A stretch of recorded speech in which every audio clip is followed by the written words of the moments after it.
Hirap mag-smile dahil sa madalas sumakit ang ngipin?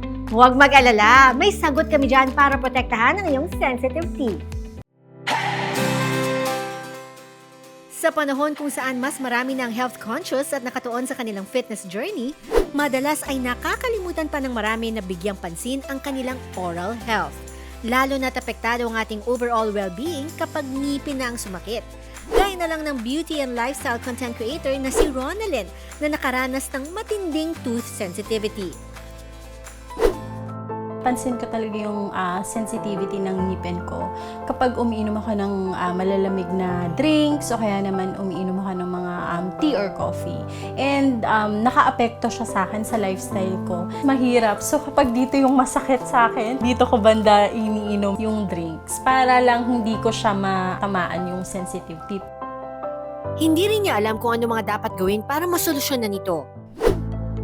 Pero nga kapag nasa labas, hindi ko siya pwedeng gawin. So, kapag super sakit or sensitive na talaga, minsan umiinom na lang ako ng pain reliever.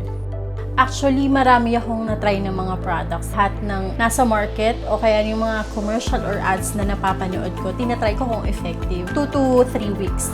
Binigyan ko ng chance yung product. Pero, hindi talaga eh. Hindi ko nakita yung effectiveness niya sa akin.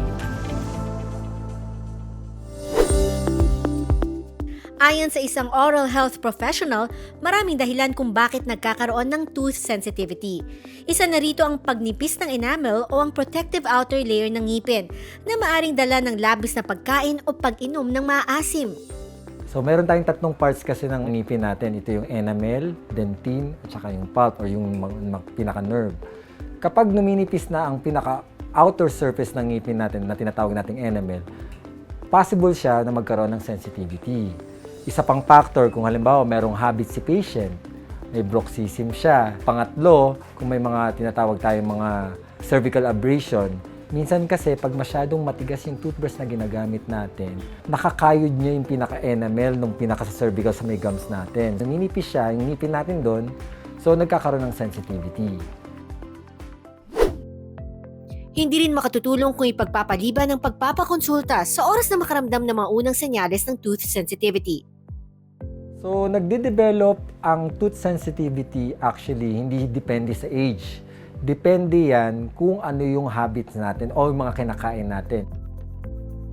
So, kung meron tayong pasyente na pumunta sa akin, nagpakonsulta kung anong dapat nilang gawin kasi may mga sensitivity sila, inaalam muna natin bakit meron sensitivity, ano ba yung causes nito. And then, I'll also recommend na ano ba yung produkto para ma-alleviate yung kanyang sensitivity. Isa sa mga madalas irekomenda ng mga dentista ang produktong Tatak Pinoy na specially made for tooth sensitivity. Nagre-recommenda ako sa patient ko base sa content or effectiveness ng produkto. Dapat meron itong Gum Shield Plus properties.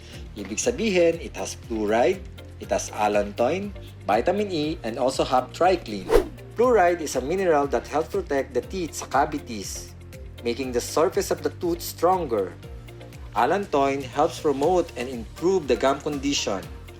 Vitamin E moisturizes your gums. And tricline reduces formation of plaque and shield against harmful mouth bacteria for 12 hours.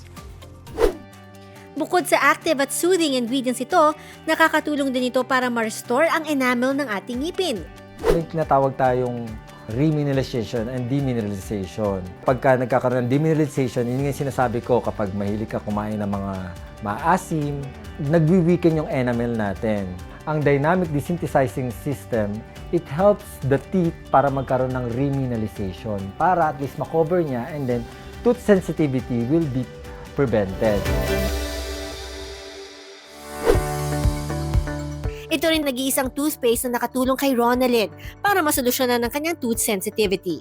Thank God, nahanap ko tong product na to, which is talagang for sensitive tooth talaga siya. I'm so happy na finally, meron na akong product na masasabing effective talaga for tooth sensitivity. Simula nung ginamit ko yung GumTech for sensitive teeth, nakakainom na ulit ako ng malalamig na drinks or kaya naman may init na drinks like tea or coffee.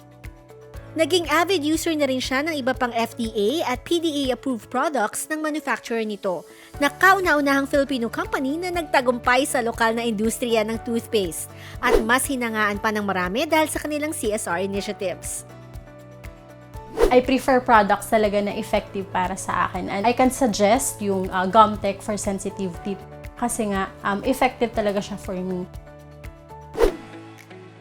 If you have a good oral hygiene, malaking factor kasi yan sa overall health natin eh. Ang pagkasira ng ngipin natin ay depende sa ginagawa ng pasyente. So kung hindi mo siya namomonitor, mas malaking problema kapag late ka na nagpa-check up.